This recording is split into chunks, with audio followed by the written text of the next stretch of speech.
Okay, everybody, on to the next part of our phone hologram video that we're making. So my project is split between two different After Effects projects, and I switched computers last time, so all my video files might be broken. They might not be linked anymore. So this is a good opportunity to show you how to put two project files together. I'm going to organize them a little bit better, and then we'll move on with adding our dancer and putting all of our hologram stuff together. All right, so I'm going to open up my phone hologram. So I've got two. This one is all that background stuff we did, and then this one has the phone camera tracking on it that we did last week. So I'm going to open this one up.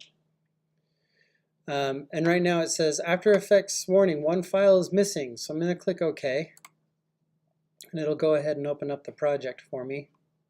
But my missing file is the phone.mov. Actually, it sees phone hover. So I need to wait for my beach ball to finish spinning. How was your guys' weeks? Busy? Wonderful? Excellent. Okay. So this is the one we're actually using. So I can go ahead and delete this because I'm not actually going to use this one. So I'm going to delete that. I'm going to delete this comp. I've got all these solids, which is fine. So I'm going to go in and do some project organization now. So I'm going to make a new folder, and I'm going to call this one pre-comps. Because I've got my rings pre-comp, I've got my hologram glow, which is this one, with my old TV effect on it. And then I've got my glowing base, which is that little platform. Okay, so I'll put those in my pre-comps. I'm going to make a new folder, call this one assets, and put my phone hover.mov in there. And then because I made the phone hover comp based on that, it's called, my main comp is called phone hover. But I'm just going to call this one master for now. So anytime I want to take a look at my final animation, I can always go to my master and know which one is the final comp that I want to do my final output from. All right, so I did a little organization there. Now I'm going to import all of the other hologram, like the phone screen animations that I did 2 weeks ago. It's in a separate project, so if any of you have done the same thing, you can follow along with me. So I'm going to hit Command I because it's just like importing an asset, but I'm going to import it as the phone, or I'm just going to import the other project file into this project. And it will come, hopefully, with everything intact. It might have a missing file or two here and there. Oh no, because everything was built using like shapes and solid layers. I remember that. But let's take a look at this. I've got my screen animation, which is everything together. So I'm going to leave that there, but I'm going to maybe put this one into the root because that has a main thing. Actually, yeah. So I've got glitzy boxes, which is this background. I'm going to put that in my pre-comps. And what is comp 1? Oh, this was just something I was messing around to show somebody 2 weeks ago. So I can delete those two. And then this one is now an empty folder, so I can delete that. Okay. All right, so let's go to the master and take a look at what we did last week. This is kind of taking a while to render because the old-time TV effect on that hologram takes kind of a while to render.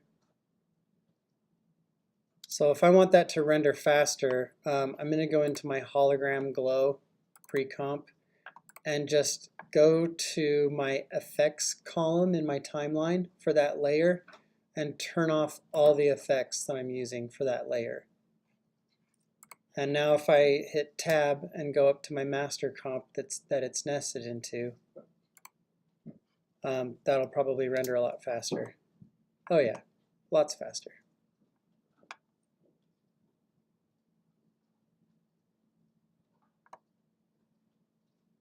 All right. So now before we put too much more into this, we took a little video before class started of our dancing person in front of the chalk or in front of the whiteboard. So let's work with that next. I'm going to go to select my assets folder, and then I'm going to hit Command I. And the reason for that is with that assets folder selected, as I hit Command I, that'll import the video file directly into that assets folder. So I'm going to navigate into my one directory up because I already put this on my hard drive in an assets folder. We've got Dancing Man. So let's just open that, and that'll import it into our project.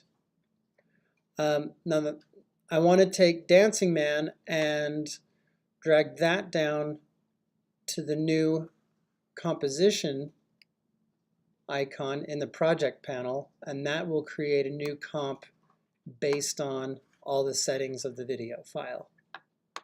Okay. So there's a couple of things we're going to do here. First of all, so I've got some camera motion, and we want to stabilize that motion.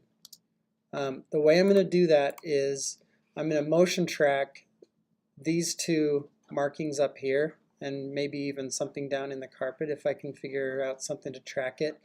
And we need to lock this video so it doesn't move at all. That way when we place him on the phone, he's not going to be like floating around above the phone because my camera was moving around. We want him to stay locked so that wherever our virtual camera moves, it will keep him locked on it. So the way we do tracking is we double click on the layer, and that will open up the footage in the layer panel, which looks a lot like the composition panel, and some of you may have been frustrated by this panel accidentally double clicking on stuff already. But I'm going to zoom in, and I'm going to take a look at this up here because I want to track that, and I might want to track this so I can lock down the video based on this. Another place that might be a good place to try is down in this corner because it's closer to where his body is. So let me just scrub through this and see what I think is going to be better.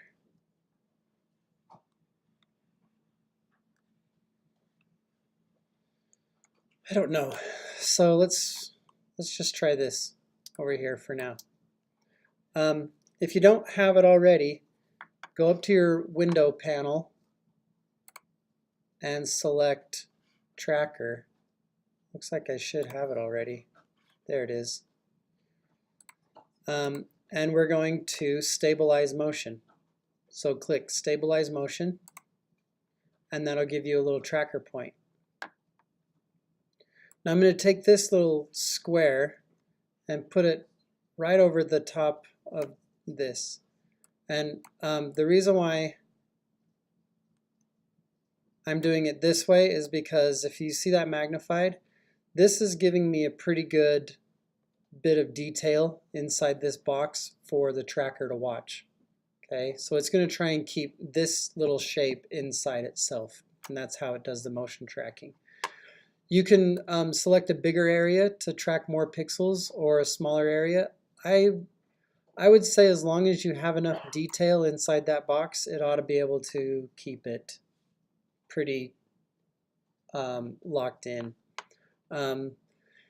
This area on the outside box is the look ahead area. So if there's a lot of motion that you're trying to track, I would make this a little bit bigger if it's going really far, but because the motion is pretty small in this, I'm going to just keep it here. Now, so that's one track point, and if I stabilize this, it'll just hold it still. But if the camera is rotating at all, then his body, we might lock the position of this down, but his body might start moving sideways a little bit. So that's where, if I go over to my tracker panel now and select rotation, I get a second tracker that I can now move up and track something else. So this is where this other object, I could either go up here or I could really do something extreme and do it up here. So I'm going to try doing it up here because with these points being really far away from each other, I think they might help stabilize this footage really, really well.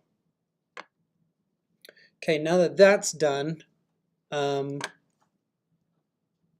me make sure everybody's with me for now. Everybody with me? I got one thumbs up, one smile. Yeah? Yeah? Where do you get the tracking points from?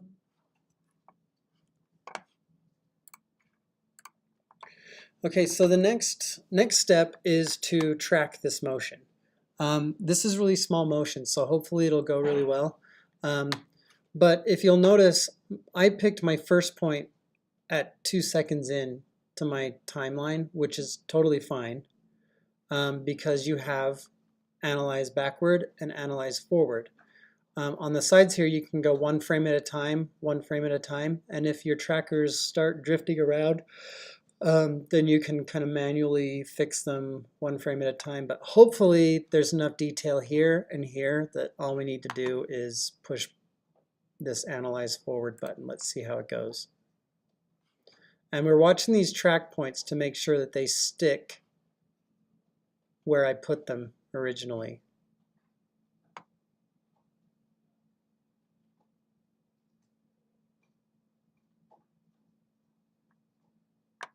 We're probably going to lose his hands because his hands are like the exact same color as the wall. That's why beige is evil. All right, so what that did was it gave us a bunch of tracking points in our motion tracker down here. And the way I found that was I just hit U to uncover all the keyframes.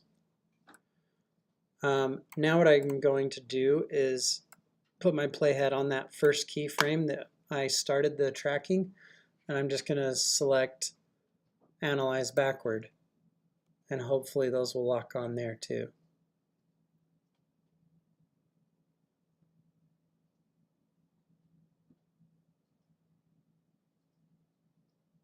All right. Sound great? Is everybody with me? Okay. Now what we have to do is tell the tracker in the tracking panel, tell the tracker what we want to stabilize. And in this situation, the only thing on here is the dancing man, and that's the footage we're trying to stabilize, so that's good. So we click OK, and then we click Apply. And now hopefully, if we tell it to apply to the dimensions X and Y, it will apply position and rotation to go in the opposite direction. And now if we go back to the composition panel, it should be locked right there in the middle. Okay, see this little drift happening? That's to compensate for the camera motion. Okay, so from here to here, this is locked.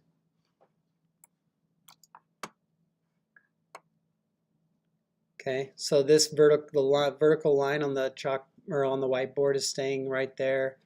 This line's staying right there. Okay.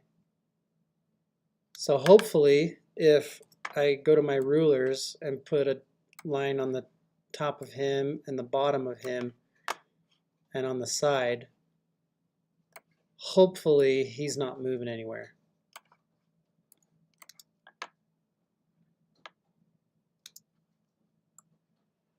And he seems to be pretty stable. See his feet? They're staying right there. So that's good. Oh, I hit Command R to bring up my rulers, and then you can bring up guides. And then you, just like Illustrator, you throw the guides back off to the side to get rid of them in the top. All right. Cool. Now, let's draw a mask around him. This is what's called a garbage mat. So I'm going to take my pen tool and I'm going to draw a mask around this just to begin the matting process. Okay, and it doesn't need to have feather on it or anything like that. And I'm going to scrub through, make sure that his hands aren't going outside that mat. Okay, this is just so I can do, I don't have to, I'm more worried about him. I'm not worried about everything outside of him. I'm just trying to isolate him at this point. Because what we're going to do instead of a green screen is we're going to do a Luma mat.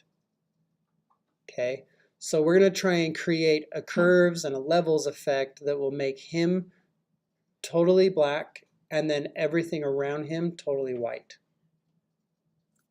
So let's see if we can do that. First off, I'm going to duplicate this layer.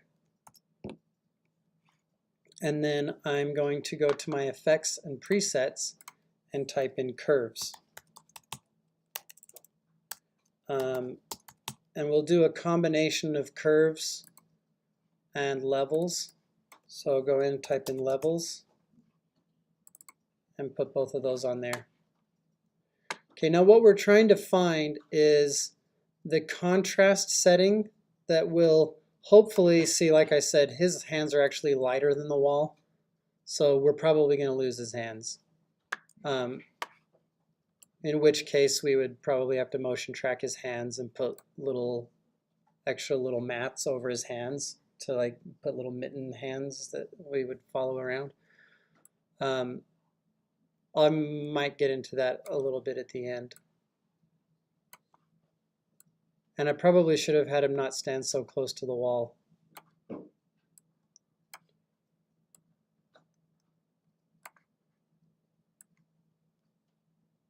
All right, so we've got that. Let's see if I can adjust the levels a little bit to make this a little bit better even.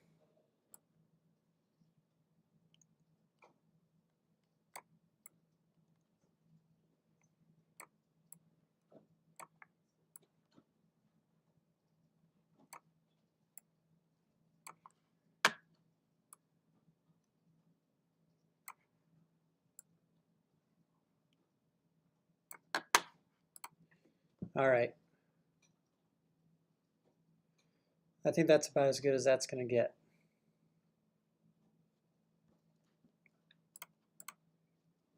Okay, so here's what a Luma mat does. A Luma mat, if I go to my toggles, switches, modes down here, under the track mat column, if we select Luma mat, what it does is it says, I want to take the layer above me and I want to make everything that's black opaque and everything that's white will make transparent. Question?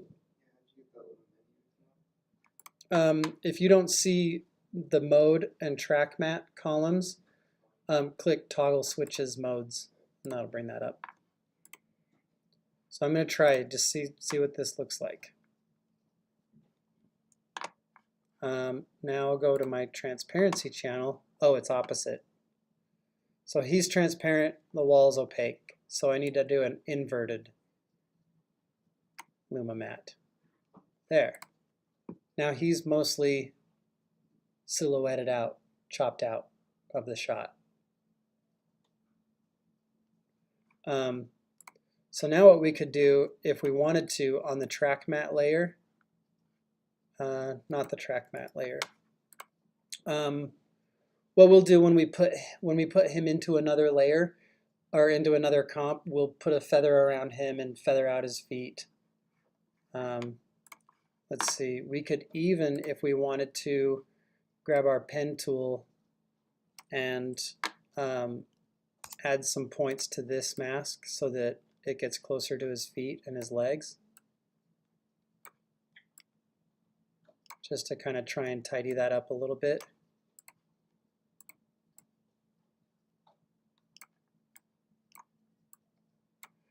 And then maybe that'll even help us with our effect. Because remember how we did the little spinning base thing? Maybe that'll actually help this get, blended in there a little bit better. So there's our dancing person. If we look at this closely, hands are gone, and neck is gone. That's where some rotoscoping would come into play, but we don't have that kind of time today. But you could take some little shape layers and duplicate your bottom one again, and do little shape layers that follow his hands around, and use those as alpha mats. That way it'll keep his hands opaque, and then kind of do something similar with his neck, where you just mask out his neck. But we're going to call this good because we're going to make him look like he's being projected by a television. So if it's kind of imperfect, it might actually help. So we have Dancing Man. Before you move on, could you just take a few steps back and explain how you did the black and white thing first? Okay, yes. Sorry. So let's go back in time. Yeah. What I have is my dancingman.mov that I duplicated. Okay, so I just duplicated my guy after I stabilized him. You want to make sure you do it after stabilizing so that your image is totally still. Not the mask you're duplicating. It's the actual layer. Okay. Yeah, so there's two instances of the Dancing Man MOV stabilized. So on the top one, you want to try and make the figure you want to keep black, as like absolutely black as possible, and create a silhouette. That's why I shot him in front of the whiteboard. It's because I knew the whiteboard at least would go white. The beige wall, you could probably still get some contrast there, but maybe not as good. And then I just took a curves filter and a levels filter and just tried to find the place where I could make the whites and the shadows and the whites and the shadows on both go as extreme as possible without completely losing the image, so that he becomes a silhouette on a white background. And then you use that silhouette as an luma mat, so that everything, it's kind of like doing a multiply filter or an add filter, where it kind of takes everything that's black, makes it opaque, and everything that's transparent, or everything that's white, and makes it transparent. So then once you have that as contrasty as possible, that's when you take the bottom instance of the dancer.mov. So this is what he looks like with no track mat. And then you tell it to use the layer above it as an inverted mat. And then that knocks out the black. Okay, I'll come help. Okay, next thing we got to do is put him in the middle of the hologram. So in our project panel we have a in our pre-comps actually we have hologram glow. I'm going to put our Dancing Man comp down in the pre-comps and open up hologram glow. Okay, so we're going to put him right in the middle of this. All right, so let's put Dancing Man down here. And then I'm going to scale this. Just put him right there in the middle of that thing. I got to clean this up a little bit, but let me see if I can just add a choke. So there's all sorts of matte effects that you can add. There's like D-spot, there's matte feather, matte choker. I'm going to put his matte choker on this and that just kind of chokes out that edge a little bit so that it's not so ugly.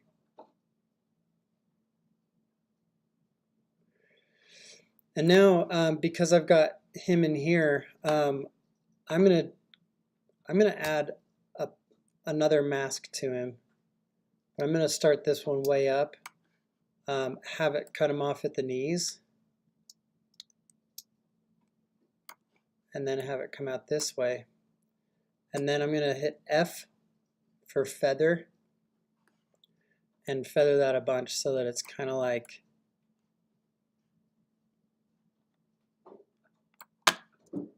he's coming out of the ground there. So he's really being projected by this.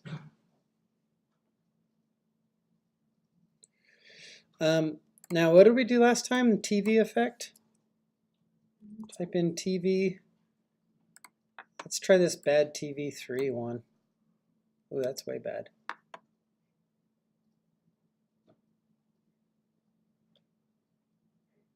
Okay, so that's one option.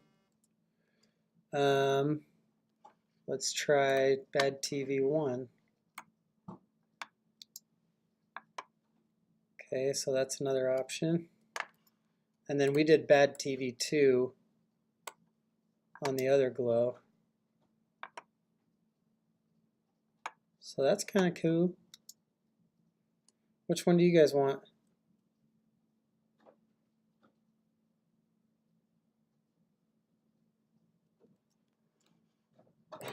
No opinions? I'm going to do this third one. And then I'm going to add to that a tint, because I want to make it green. So I'm going to map the black to there, map the white to this green color. Maybe make it a little brighter.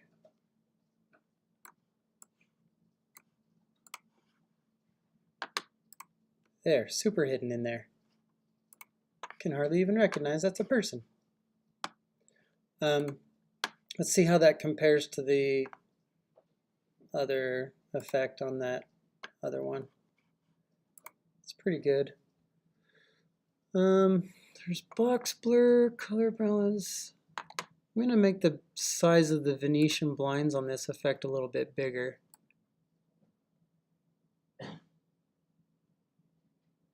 There we go.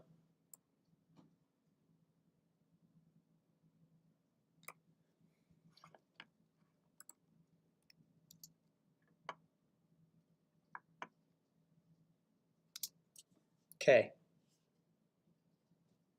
It's kind of creepy looking. I like it.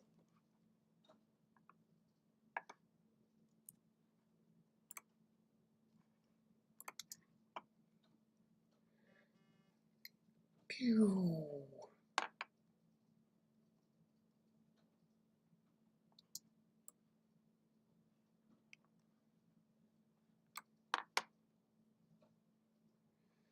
Okay, now one thing, once this renders, one thing that might help him look like he's standing in the middle of those rings is if we make him 3D. So we got hologram glow, that's already a 3D layer. And if we do the redraw on this, that'll mess him up a little bit, but one thing that will help that is if we go back into hologram glow and make both of these layers 3D. This is getting hard for this computer to render. Then that'll put him back in the middle of those rings. And hopefully, he'll actually be dancing in the middle of those rings. And then again, we can do all sorts of stuff to this. We've got our rings, but we can change the opacity of each ring individually to make them see through each other.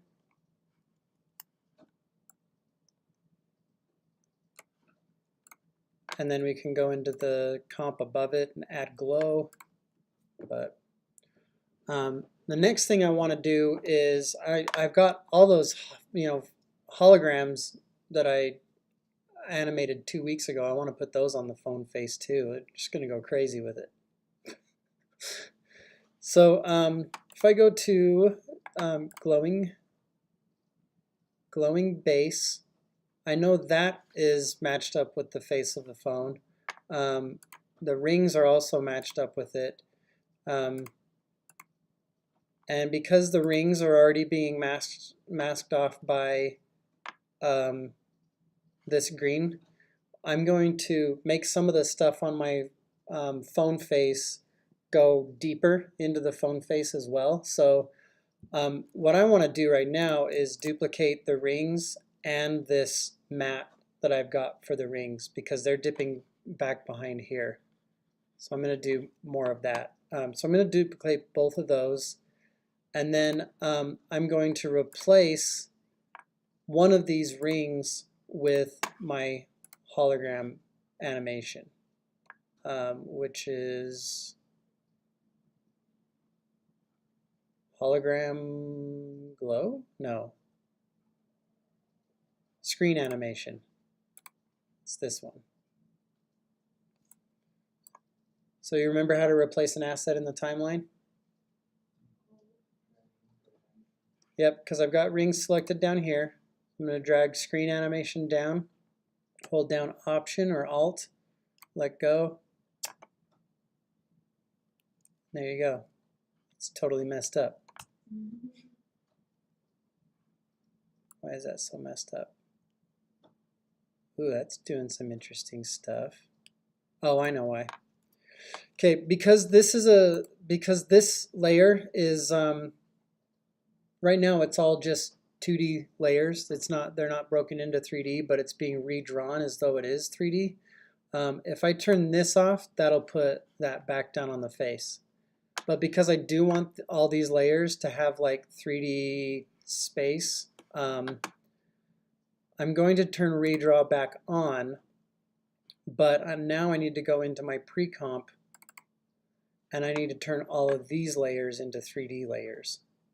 Okay, so I'm going to go toggle switches modes, and just to make my workspace a little more manageable, I'm going to hit Command A, then hit U, and then that'll collapse them all down so that I can make them all 3D. Okay, so now they're all 3D. Now here's a fun little thing. This is gonna, my workspace is gonna get a little cramped. But if I hit Tab, go back up to my master comp, one cool thing you can do is, if I put this over here, and lock, push this little lock on the side of the composition panel tab.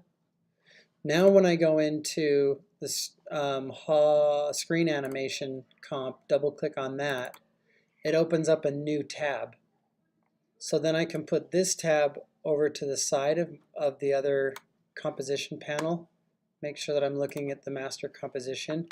And now when I move sweet stuff and text box and all these things, if I move any of these around in space, I can see where it's going to put it in the master composition.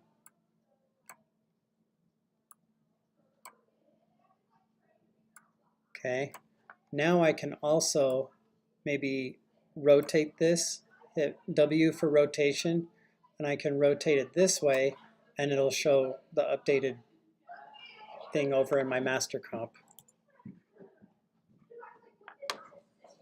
Thanks.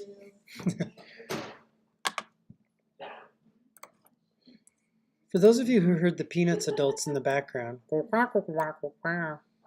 that was people walking through the hallway really loud. All right. Next thing I want to do is I'm going to put glitzy boxes, maybe push those down a little bit backward. Can scale those up slightly. That's too far. And then everything else seems to be happening on this same layer. So, or on the same level. So let's check it out. My dancing guy needs to be brighter, I think. What do you think? Can't see him. Yeah. It's kind of dark. So let's go to hologram glow. We need to make him brighter. So I can add curves again and brighten up the curves.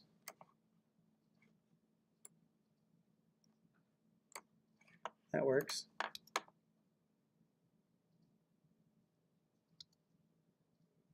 And we can see what he's looking like in here. We can add some, because we've got glow in this one, so if we kind of add glow to this one as well, then maybe we can brighten him up a little bit more.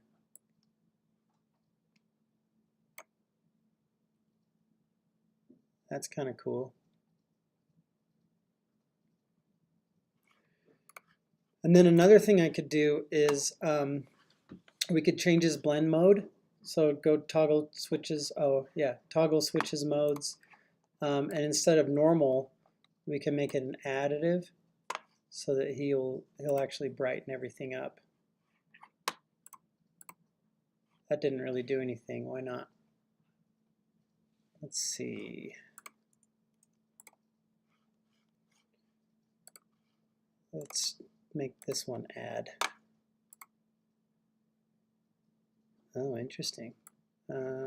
Lighten? Nope. Screen?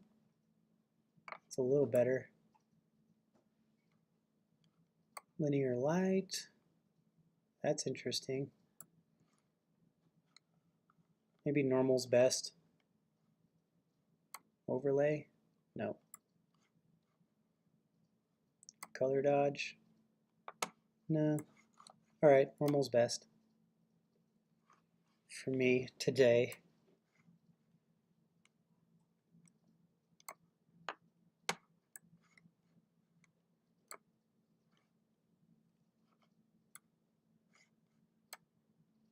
Okay, that'll work for me. So there's another thing happening here. His head is above the sweet stuff, and I don't know if I actually did that correctly. I might have to watch it in order to be able to tell.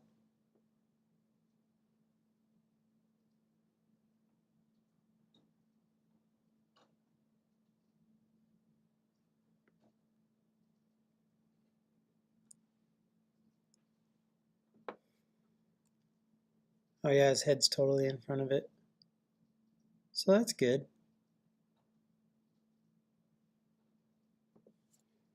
And then let's see where it ends up. He's totally dancing there. Woohoo!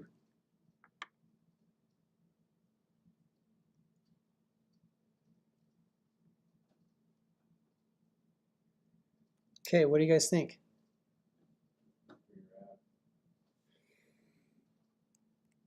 I think so too.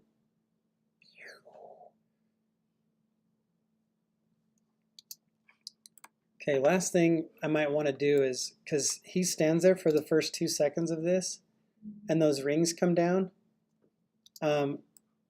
we could, if we wanted to, for right here, go into hologram glow, and we could animate these things kind of like coming up out of the ground. If you wanted to, if you're into that sort of thing. So let me just do that real quick because I'm curious to know what it'll look like. Doesn't mean you have to do it. In fact, yeah, the more liberties you take and do things your own way, the more I like them. So just know that.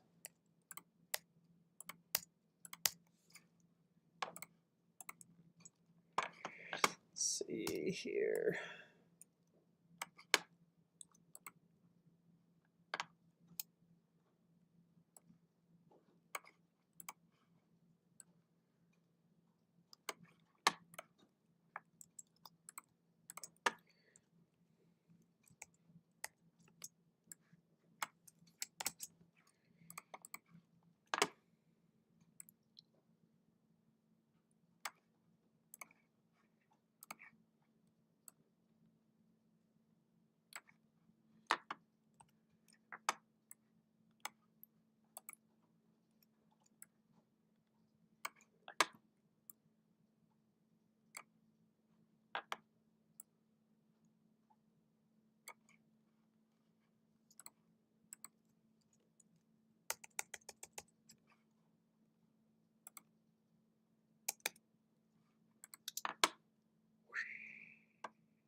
here. 100.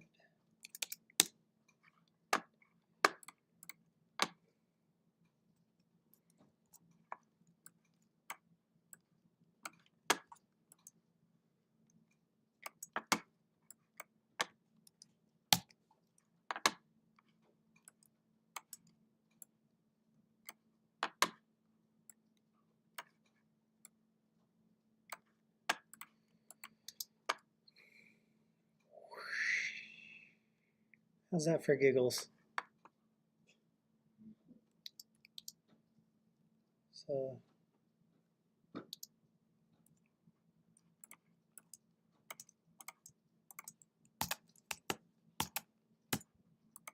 right, let's see how that looks. Ooh, wing, sweet stuff. And he's dancing.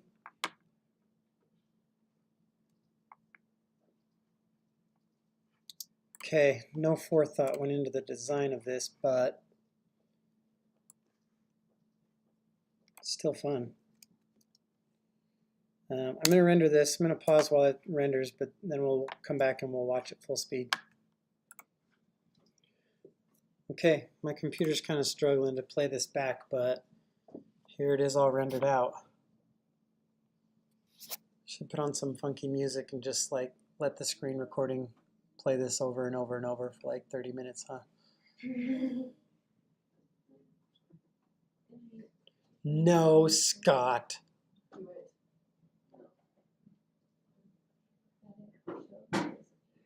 How about no? All right. Now it looks like he's kind of dancing in front of a lightsaber.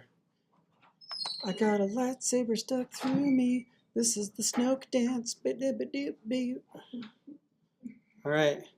Bye, everybody.